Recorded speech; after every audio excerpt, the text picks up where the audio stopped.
With the first full squad workout just around the corner, let's take a stab at what the 26-man opening day roster could look like. And if Luis Robert Jr. is traded during camp, well, it's going to look rough.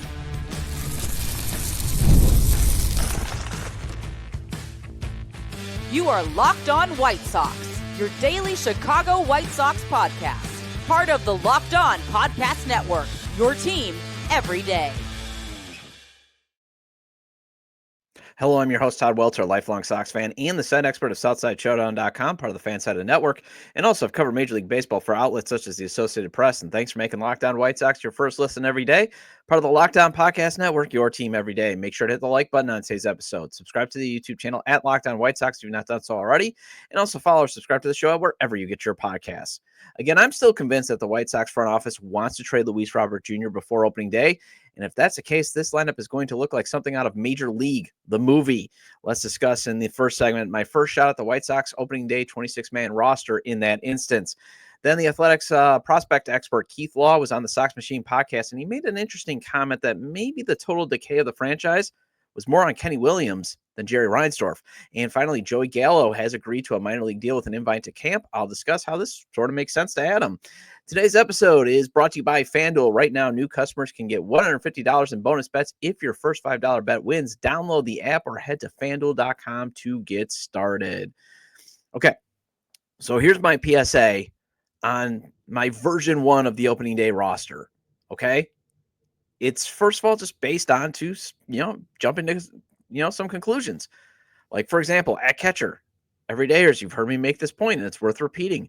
The White Sox did go out and at least get professional players at catcher and at second base and even at third base and even at right field to provide at least some replacement level cover in case some of these youngsters like Edgar Carroll, Kyle Teal, Colson Montgomery, Chase Mydroth, maybe that they're just not ready for the big leagues yet. Maybe they need a little bit more, seasoning at AAA. But they did not do that at shortstop. So that's why, for example, I'm putting Colson Montgomery in my opening day roster where Kyle Teal and Edgar Carroll are not going to make my initial 26-man roster. And as James Fox from Future Sox said on the show on Tuesday, it kind of makes more sense to actually have them split time at catcher down at Charlotte just for a little bit more. Maybe get some more at bats, have them come up in, say, June. You can also give them some run at first base and DH, have them, whoever's not catching that day, they play first or they DH, because that's where you're also going to give them at bats when you bring them up, because you probably should bring them up together or at least kind of split when you bring them up. But you want to get Teal and Carroll, once they get to the big leagues, you want to have them both in the lineup every single day. So maybe you alternate. And plus, maybe you have Teal play some outfield, as he did play outfield based on his days in college. So that's another way to get him into the lineup once you get him up on the Major League roster. But again, they didn't really put professional baseball players at shortstop for cover for Colson Montgomery. They just have a bunch of guys who never got much of a run with their previous teams, like Jacob Amaya or Tristan Gray. And there's a reason for that. They weren't, the most highly regarded prospects. But because that's when you look at their careers and you're like, do they really deserve a major run? And Chase Mydroth, he's not even on the 40-man roster yet. And Brooks Baldwin did not exactly thrill in a small sample size. I mean, I think, don't get me wrong, I like Brooks Baldwin. I just think he has minor league options. And also they might be more Ben Zobrist type players. And, I had Chris Lanuti from Sox in the Basement on the show, and I kind of agree with him. I think they're going to give more of these guys who don't have minor league options, like Miguel Vargas and Lenyn Sosa, just one more run to see, can they be solid big league players, because you do need solid big league players too, where Brooks Baldwin and Chase Mydroth still have minor league options. But when it gets to Colson Montgomery, I think they're going to give him every chance to win the shortstop job. Plus, he has hit well in Arizona, so I can see the dry air helping him, even though I think the case should be he should still go back to Charlotte maybe through April and May, just to make sure that, his strong Arizona Fall League and his strong September was not just some blip. Make sure that the swing changes that he's made in the offseason do work. Okay? And I'll just tell you on this PSA, I feel that the front office just doesn't trust Luis Robert Jr. to stay healthy and get back to the 2023 levels. So I think they're motivated to at least get something for him rather than nothing, because if he gets injured as I keep saying, again, it bears repeating, you are going to probably lose him for nothing. You're going to probably have to actually pay him to go away at $2 million. So I could see their logic to wanting to get something from him. Although there's reports that, they were not only wanting Edwin Arroyo from the Cincinnati Reds, but they also wanted either Chase Burns or Rhett Lauder, their two top pitching prospects. And I got to think, Chris Getz, you're delusional, but I'll talk about that on Monday. So that's why I put him as being gone. And if he's gone, oh boy, I do not know where the runs are coming from.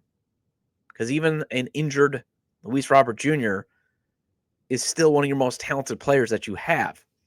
So with that belief, that is why I'm making this projection. And again, it's just based on some conclusions, some context I see, reading the tea leaves, comments Chris Getz has made in the media that I've shared in the past.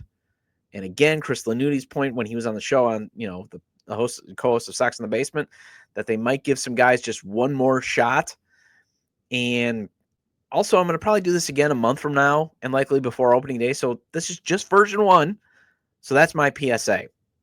Oh, and one more thing. Opening day rosters, they're never the final roster because you can get a change just right after the first game. So for those watching on YouTube, I have the graphic up of who I'm going with in terms of the starting rotation. I got Martin Perez, Jonathan Cannon, Davis Martin, Bryce Wilson, and Sean Burke. Drew Thorpe could slot in here, as Chris Getz did say. He is feeling better after a setback from elbow surgery, but it might be a bit behind, in terms of his development. And Scott Merkin on Twitter did share that Drew Thorpe is, saying he's feeling better, but, he kind of hinted that, if I got to miss a week or two, I'd rather miss it at the beginning of the season. So you kind of got a feeling that he is going to probably start the season on the IL, even if he's admitting that if I'd rather miss some time. So therefore, I'm going again with Cannon, Perez, Martin, Wilson, and Burke, although I'd rather have Wilson in the bullpen. However, you might not need a fifth starter, so you can always move Wilson or Burke to the bullpen. And that is why, again, I'm rolling with 8 bullpen arms. In Justin Anderson, Tyler Gilbert, Orlando Baroa, Cam Boozer, Gus Varland, Shane Smith, Penn Murphy, and James Karinchak. Why did I leave, for example, Jared Suster off? Well, he still has an option left, so I could see them putting him down in the minors, and I believe they actually had him in the minors to start the season too. Jake Ader, he has 2 options, so I could see him also being sent down, and also I could see them wanting to keep him stretched out for starting pitching depth since Kai Busch has been lost for the season. Fraser Ellard, you could say, why are you leaving Fraser Ellard off? He looked good in his late season day, kind of cup of coffee. I agree. I just think he has options. And my thinking here is more, I just have a feeling with the White Sox, you're grabbing so many guys off the scrap heap, so many veterans,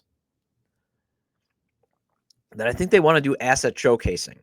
And also, again, this is just taking 1 + 1 equaling 2, is remember the trade deadline was so good for the bullpen market. And I believe it's going to be the same because, again, bullpen arms come a lot cheaper than starting arms. That I think you want to tap into that because right now you are in asset acquisition. You should be getting more and more prospects, even if it's more and more potential bullpen arms. Because again, I never want the White Sox to spend a ton of money on their bullpen ever again. It's one of the reasons why we're in this situation. But I think they're going to want to showcase a lot of what they have off these guys off the scrap heap. That's why Cam Boozer and Tyler Gilbert, who are in their 30s, are guys that you could bring up right now, have them hopefully, Boozer continues to pitch well and Gilbert reclaims some of that good pitching you saw in Arizona. Granted, it was as a starter, but you flip them and then you do bring up Schuster and Ellard after you flip them, especially since they're both, Boozer and Gilbert are both in their 30s. Penn Murphy's one of the last few, he's one of the few experienced arms the Sox have on their 40-man, although it's just a tick over 80 innings. But again, he's another guy in his 30s, but if he can pitch like he did in 2022, you might be able to get a piece back at the trade deadline. Shane Smith has to stay on the roster since he was the first pick in the Rule 5. I don't think you take someone that high in the Rule 5 with the number 1 overall pick, basically, without the hope of keeping him. So you just stash him as the low leverage pitcher. James Karinchak, if he does have something left and if he is healthy, you could actually have him be as a contender for the closer spot. Perlander, Barreau, and Gus Farland, they showed some promise last year. So those are the guys that I think that they could go with.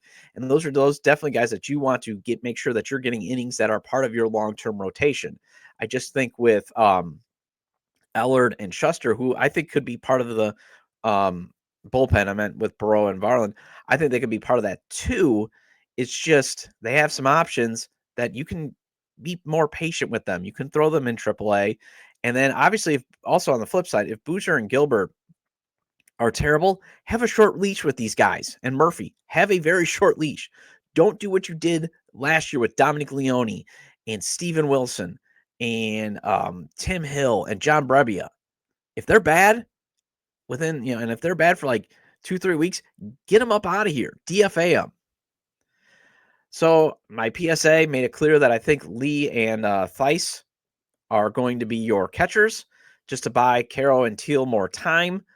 Wouldn't shock me if Theis, you eventually trade him because everybody could use a backup catcher, or you just DFA him to make room for Teal or Caro.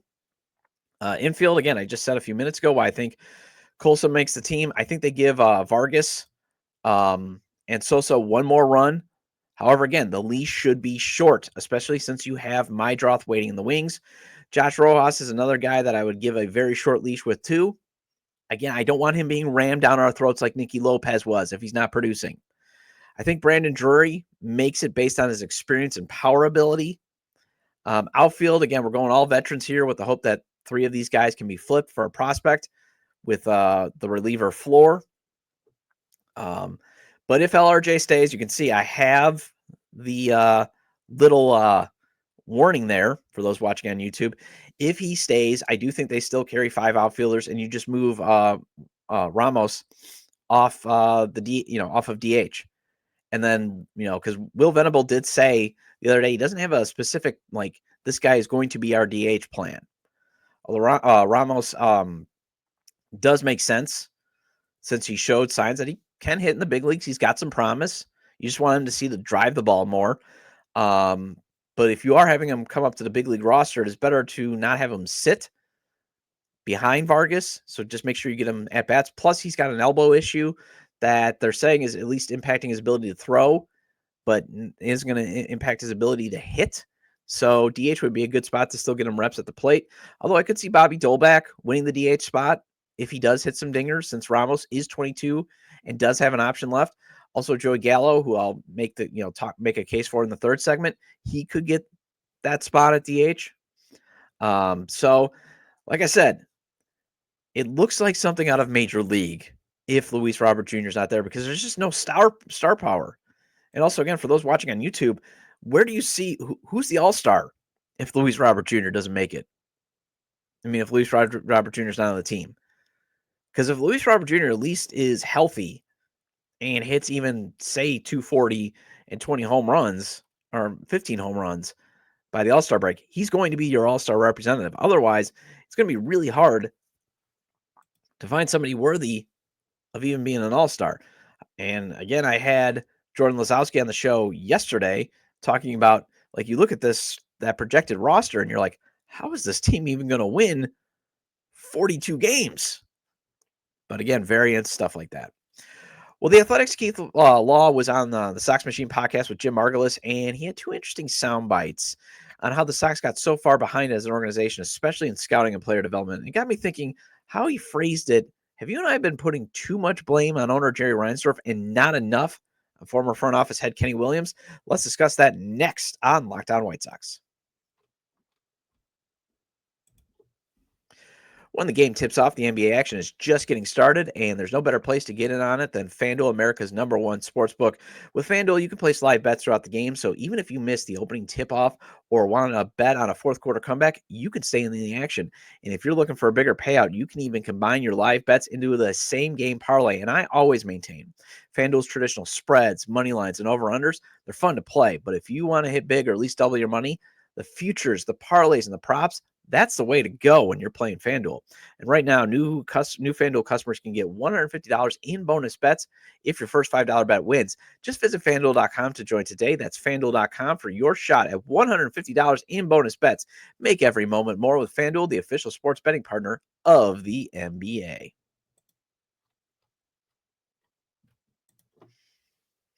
Welcome back to Locked On White Sox. I'm your host, Todd Welter. Again, make sure to hit the like button on today's episode and subscribe to the YouTube channel at Locked On White Sox if you've not done so already. And if you can't catch the show on YouTube, Locked On White Sox is available on all major podcast platforms. So make sure to follow or subscribe on places such as Apple or Spotify. Either way, get your 30-minute fix of Chicago White Sox baseball venting with me. Well, Keith Law is still not a believer in the Sox farm system, as he has them, ranked just outside his top 10. He also has Colson Montgomery outside of his top 100 prospects. And he gave some sound actual reasoning on the Sox Machine podcast. He says he's talked with scouts about some of Colson's issues. Like, he actually got a little bit bigger, and that could develop a little bit of length in his swing, and you don't want a long swing. Remember that with Gordon Beckham. That could lead to too many strikeouts. He's obviously not completely out on him, as Sox Machine co-host Jim Margulis made some fair points to kind of, defend Colson's position, even though Jim said, it's not like he's totally buying into the hype either, but Colson did make some swing changes, reportedly. He was battling some injuries, it sounds like, in the offseason. During the season last year when he hit just 214 at AAA. And Ryan Fuller is now your new director of hitting. That can help. But they also talked about how, Keith Law made this point, the Sox are not even in a rebuild. They're just in a build. The way the White Sox operated was so far behind the times that Chris Getz has literally had to build up the front office to function like a modern front office should. And Law mentioned that the team not only was lacking in player development resources, but just scouting talent. And he specifically mentioned Kenny Williams' role, and it got me thinking, I think Kenny's actually sort of dodged a lot of the frustration that normally has gone towards Jerry Reinsdorf or even Rick Hahn. And this soundbite is courtesy of Sox Machine Podcast. And I just want to share this first with you, this soundbite that he had. Chris Getz understands that you have to do those things. That is a market improvement over, I think, particularly Kenny Williams, who seemed to really be stuck in a method of doing business that was about 20 years out of date. So I feel like scout. Yes. Yeah. I'm a friend of scouts, right? I spend a lot of time with them. I talk to them. I believe in the value of scouts. That's not the whole thing. You can't do it that way. And you certainly can't do it. Kenny Williams parachuting in for one day, watching Keenan Walker in a junior college game and saying, that's our first pick. That is so emblematic to me of the wrong way to go about things. And I know it's one pick. It's a really long time ago. Like, you ain't that guy. In fact, almost nobody is that guy. Super scouts. So, yeah, Jerry Reinsdorf has gotten a lot of heat for how he, almost boasts that they don't have, the Sox didn't have a lot of guys in their, data and analytics department, and they're still using the eye test. And I know Jerry does love that, but it also sounds like Kenny was a big fan of that. And you realize that while Kenny may have been kicked upstairs into a more hands-off role, he was still Rick Hahn's boss during the time that Hahn was supposed to be the main baseball decision maker. And if Kenny was still operating in ways like the team used to and drafting a player just after watching him once or twice, and that was a thing back in the day. It wasn't just Kenny doing that. And that was a thing that used to happen in the 90s and the 80s. One of the reasons why a lot of you get these draft busts is you get a scout that would watch a high school player, for example, one time, and that was his best day. And they're like, well, that's he is, because that was part of the resources. You could only maybe watch a high school or a college player one time, and you're like, wow, that guy's great. Missing all the other times that he went 0 for 3 against high school pitching, that type of stuff. But when you look at that, this basically being super scouts, and I'm with Keith Law. I think scouting is still important, but I think you need to deploy it just much better. I wouldn't be like the Cubs and be like, well, we're just going to go off projections. Like, I'd be deploying my scouts more at the high school level, obviously, and watching high school, because you're still doing a projection basically. And I would be like, for example, a lot of I just got renewed my ESPN Plus subscription, for example, to watch college baseball. I would have guys, even like Tony La Russa, just sitting at home watching at least a month or two of college baseball, whether it's on TV, whether it's all the subscriptions, and then saying, okay, here's what the cross checkers. That's where I would send my cross checkers to. These are the guys that we should be watching in person and getting to meet and getting to know. So I'd have a ton of I'd have more of my scouts at the high school level, finding who are the 1 through 4 guys, the very talented in drafts in rounds 1 through 4 that we should be looking at, getting to know their families, all that stuff. And then my cross checkers, I would deploy them a little bit later. And also I'd be then, putting my scouts all onto the Cape Cod and the Northwoods League. Okay. So anyways, I know I've gone into a different direction anyways, but if Kenny is still going super scouting and not looking at the numbers, for example, because college, one of the reasons why I would be having guys just watching, on ESPN Plus, for example, is you got good data for college players. They take data there. That's the other reason why you just need the eyes. But if this was Kenny thinking we need to be super scouts again, yeah, no wonder why the White Sox are in this position. And one of the always speculated roles Kenny had when he took that EVP title and less of a hands-on was he was still doing the scouting. And then, yeah, he comes in and he runs roughshed. And you got to remember, Rick Hahn was an analytics guy, but Rick Hahn always used to say, well, Kenny's still my boss, but you were supposed to be the main decision maker. And then then Kenny shows up. There was a report that he just returned after they got into contention. And that led to a ton of dysfunction because you just never knew who was in charge. Although it has always been speculated, and even Jerry's admitted, again, he's just not a big fan of data analytics. And in fact, here's what Law had to say about Jerry. This is not a wave your magic wand and it's all fixed in an off season. It's going to take a lot of time. It's going to take an organizational commitment. And ultimately, the owner is going to have to be willing to say, yeah, I'll spend this money to build the infrastructure that everybody else has had for 5 to 10 years. Again, that soundbite is courtesy of the Sox Machine.com podcast. Jim Margulis, Josh Nelson, James Fegan, they do amazing work. Like I always say, if you're not listening to me, you should always be listening to them, or just listen to us both, but just make me the first listen. But if you do go to listen to this interview, and it's about I would go into the 12 to 15 mark. That's where I just really found it very fascinating. A lot of hints that maybe Chris Getz was not pulling a Jim Boylan. Like Jim Boylan, was very well speculated that when he was with the Bulls to get that head coaching job, he was just bad mouthing. I believe was it Vinny Del Negro he replaced? No, it couldn't be. Oh, Hoiberg. Just bad mouthing Hoiberg to say I could do a better job. I can do this. That's why Jerry gave him the job. On the flip side, I think Getz, yes, he may have been bad mouthing Kenny and Rick to Jerry and saying he could do better, but I also think he was just sounding the alarm, saying this is a problem. And then it just took Jerry a while to realize what was going on. And I do think sometimes you and I forget Kenny's role in the organization's decay because he sort of did fade away. He kicked him, he kicked himself upstairs a little bit. Rarely spoke to the media after letting Rick run the day-to-day. And then you also, again, had the dysfunction getting created because you just never knew who was in charge of the White Sox.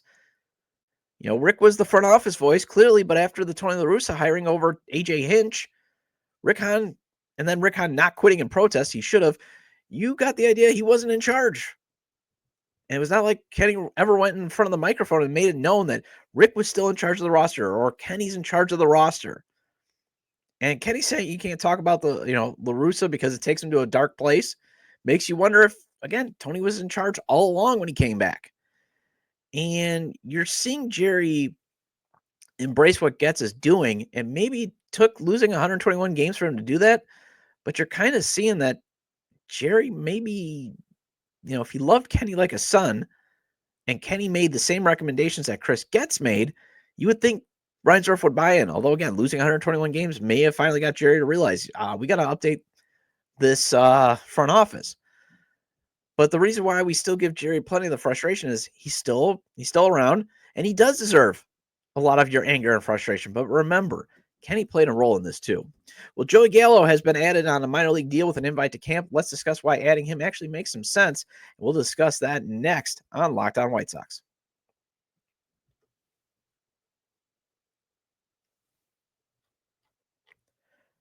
Welcome back to Locked On White Sox. I'm your host, Todd Welter. Again, shout out to all the everydayers. I appreciate your loyalty. Please hit the like button on today's episode. Recommend to your fellow Sox fans or baseball fans, friends, to subscribe to the YouTube channel at Locked On White Sox, wherever they get their podcasts, as this show is available on all major podcast platforms. Hope you have some fun weekend plans. Taking my wife and daughter to Disney on Ice tomorrow as their Valentine's Day gift. My daughter loves everything Disney and decided, hey, they're in town. Let's go to Disney on Ice. So taking them. Hope you have some fun Valentine's Day plans. If you have a sweetheart, I already bought my flowers for my wife, all that stuff. So anyways, Joey Gallo has been added to the mix. Not Jerry Gallo from My Cousin Vinny, classic movie. And I am here for the memes and the GIFs that are being used on this signing.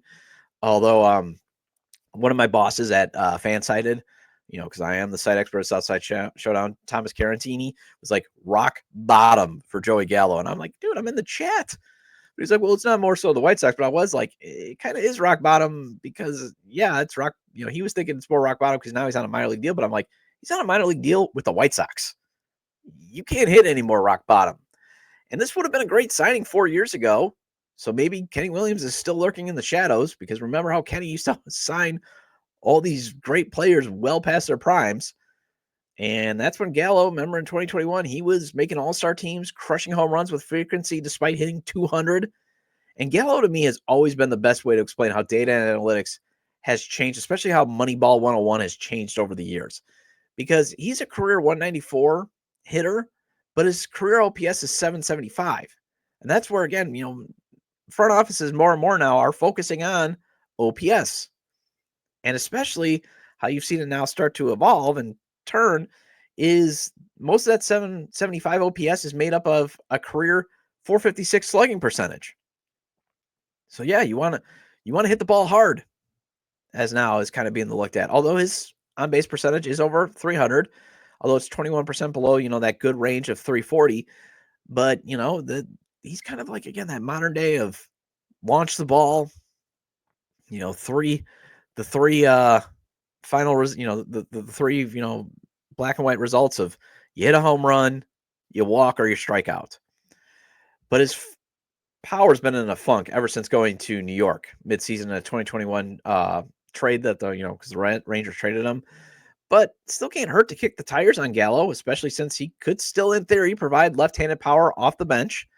And he's actually hit better against right-handed pitching last season than Andrew Vaughn. As future Sox managing editor James Fox pointed that out on Twitter. For those watching on YouTube, I've got the tweet. This is at James Fox 917. Joey Gallo was better than Andrew Vaughn against right-handed pitching last year. Let that one sink in. Hashtag White Sox. Although it was in the OPS that a left-handed hitting Gallo had over Vaughn. Gallo had a 693 OPS to Vaughn's 674, and it's just because Gallo had a better on-base percentage.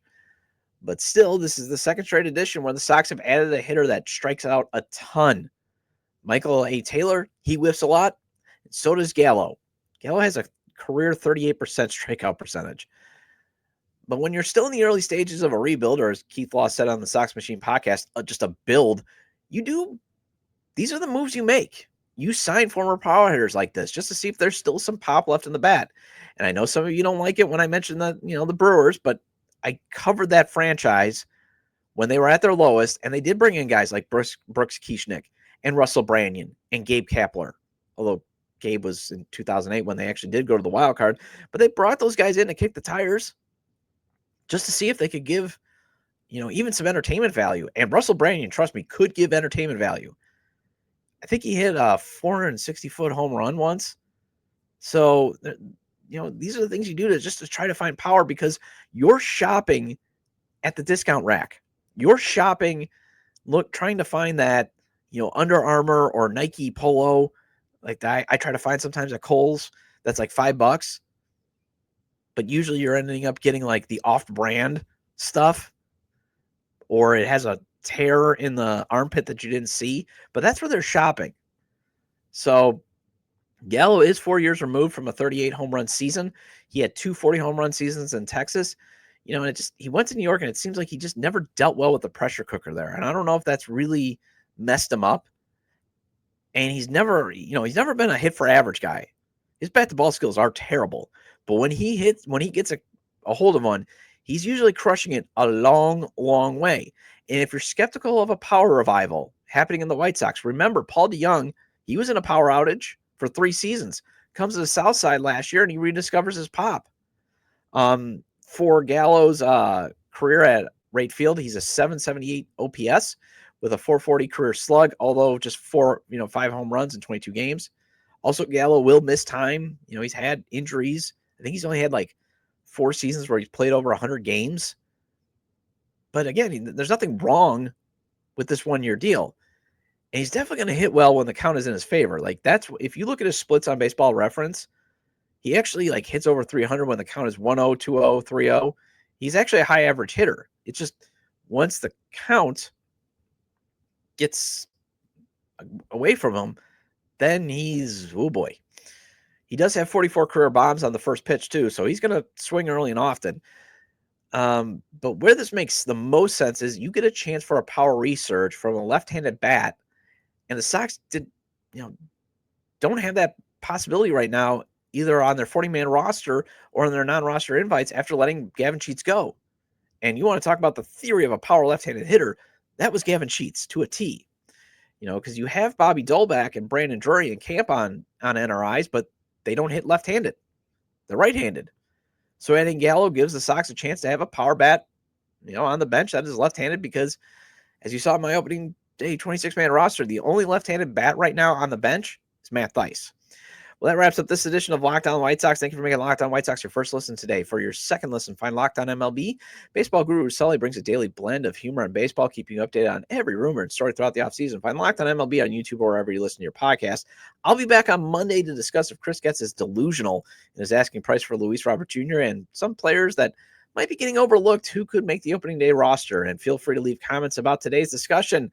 My first prediction at the 26-man day, the 26-man opening day roster, whether Kenny Williams should get more of the blame than Jerry Reinsdorf for the team's decay, and Joey Gallo getting signed to a minor league deal with an invite to camp. You can leave them at the episode page on YouTube, X, formerly Twitter, at Todd J. Dubber, at Locked On Sox, or you can email me at lockedonwhitesox@gmail.com. Have a great day, have a great weekend, and I will see you Monday.